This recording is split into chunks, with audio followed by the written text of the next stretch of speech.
So you want to own a Starbucks. The first problem is that Starbucks does not sell ordinary US franchises. There is no neat $50,000 franchise fee, no territory map, and no promise that a green mermaid will appear because you filled out a form.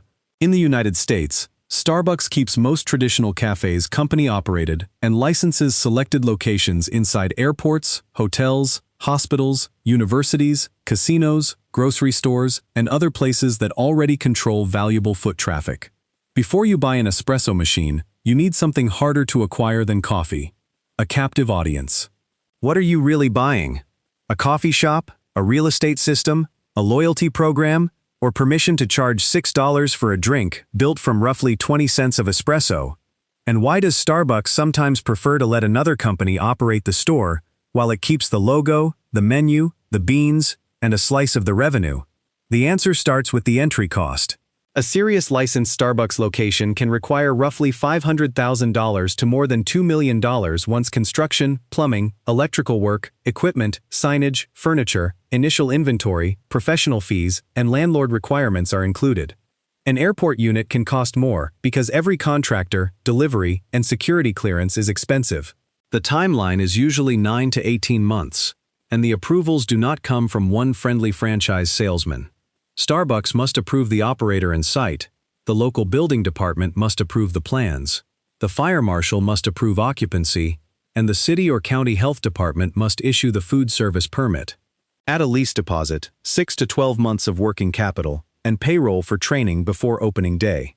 The coffee may be fast, the paperwork is not. The faster path is to buy access instead of building it.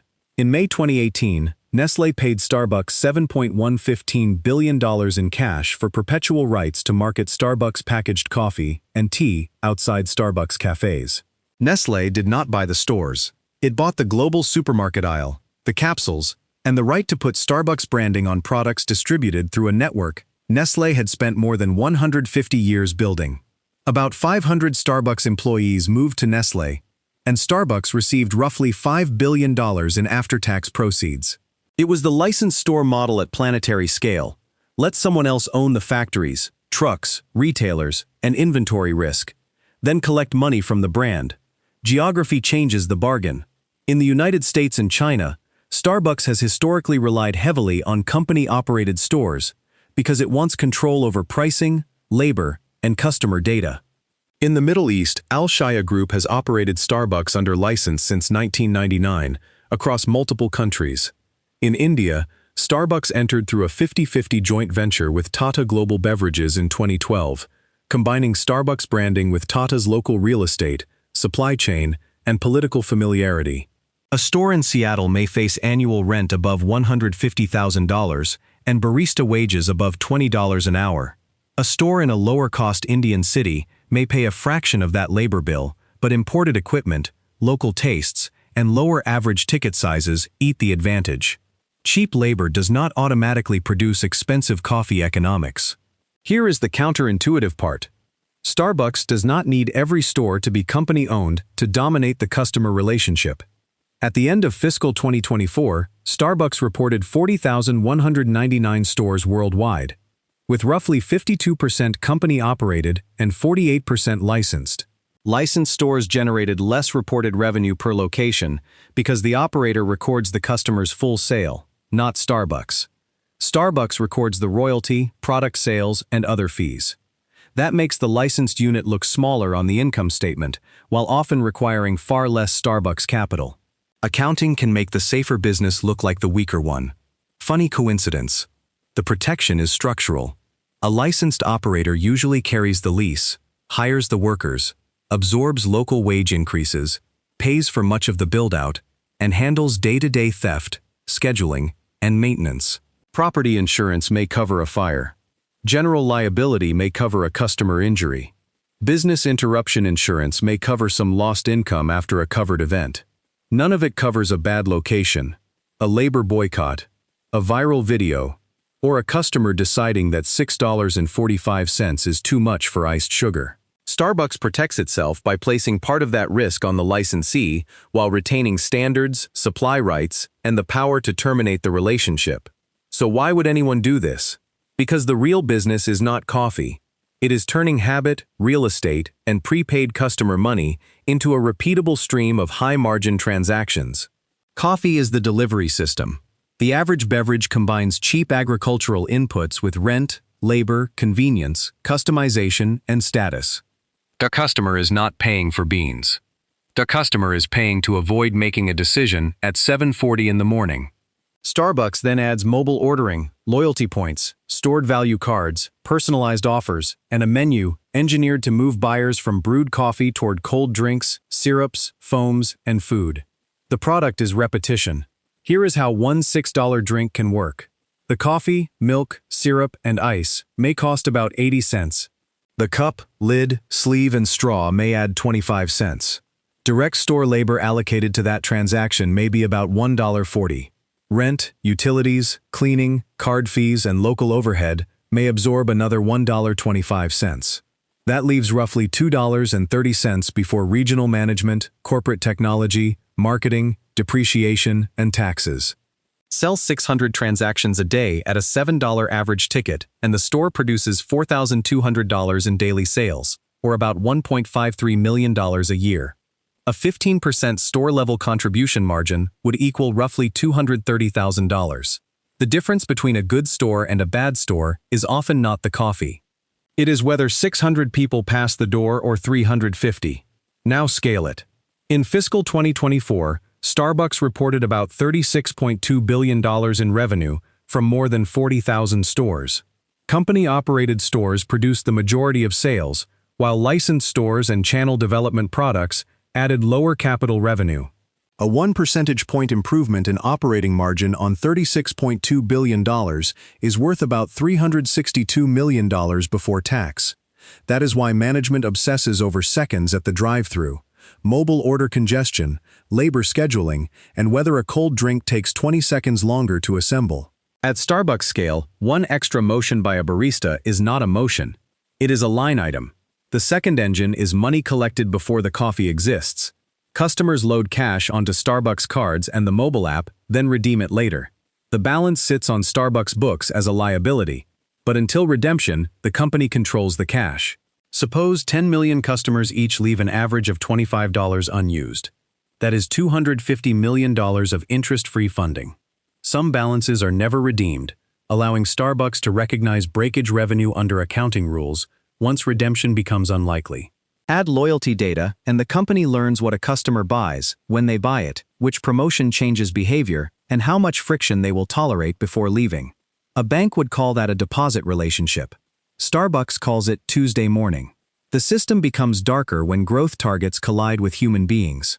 On April 12, 2018, two black men, Rashawn Nelson and Dante Robinson, were arrested inside a Philadelphia Starbucks while waiting for a business meeting. The store manager called police within minutes because the men had not purchased anything. Video spread globally. Starbucks apologized, reached a settlement with the men for an undisclosed amount, and Philadelphia paid each man $1 for while committing $200,000 to a youth entrepreneurship program. On May 29th, Starbucks closed more than 8,000 company-owned U.S. stores for several hours to train about 175,000 employees on racial bias. Analysts estimated the closure cost roughly $12 million in lost sales. No executive went to prison. The company bought a day of silence because one store had made the brand's hidden operating rule visible. Every location sells hospitality, but the definition of who looks like a customer can be decided in under 3 minutes. The more dangerous failure came from expansion itself.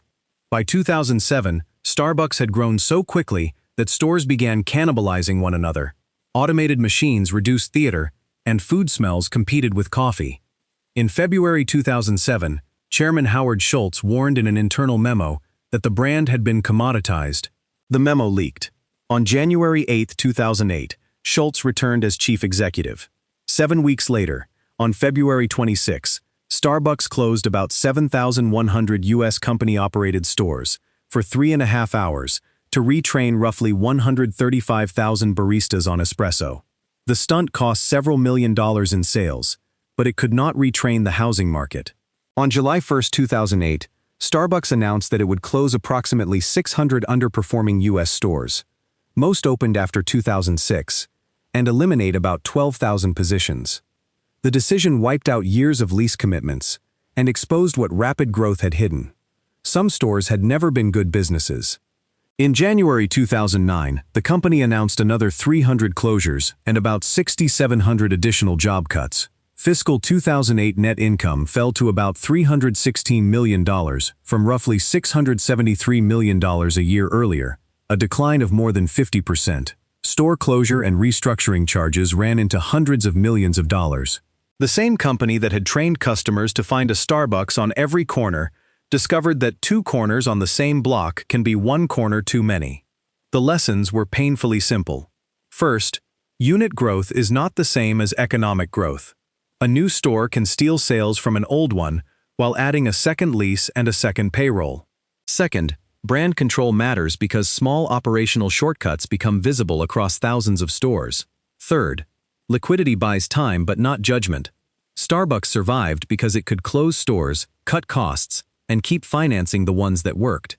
And fourth, the safest revenue often comes from letting another operator carry the real estate while Starbucks collects royalties and sells the inputs. The final surprise is that coffee prices are rarely the biggest threat. Even when Arabica prices double, the beans inside one drink remain a small share of the selling price. Labor, rent, throughput, and customer frequency matter more. A store losing 80 daily transactions at a $7 average ticket gives up about $204,400 in annual revenue. A 20% increase in the raw coffee cost per cup may be only a few cents. The public watches commodity charts. Management watches the drive-through clock. Put it all together, and Starbucks is a consumer finance and real estate network disguised as a cafe chain. The company uses company-owned stores where control and data are worth the capital, licensed stores where partners already own the audience, packaged goods alliances where another company owns distribution, and prepaid balances where customers provide working capital. Employees carry the service risk, landlords collect rent, licensees absorb local volatility, and customers finance future purchases in advance. Starbucks sits in the middle, selling consistency to people who insist their order is unique. For a small operator, the realistic version is a licensed kiosk inside a hospital, university, or grocery property already under your control. Assume $750,000 of total investment, $1.6 million in annual sales, a 68% gross margin before labor, 29% labor, 12% occupancy and utilities, 8% licensing, required products and technology, plus 9% for local administration, repairs, and insurance. That leaves roughly 10%, or $160,000 a year, before debt service and tax. Finance half the project at 9% over 7 years, and annual debt service can consume about $72,000, leaving roughly $88,000. You own a famous coffee shop and earn less than a successful dentist. For a larger operator, assume 20 licensed stores in airports, hospitals, and campuses.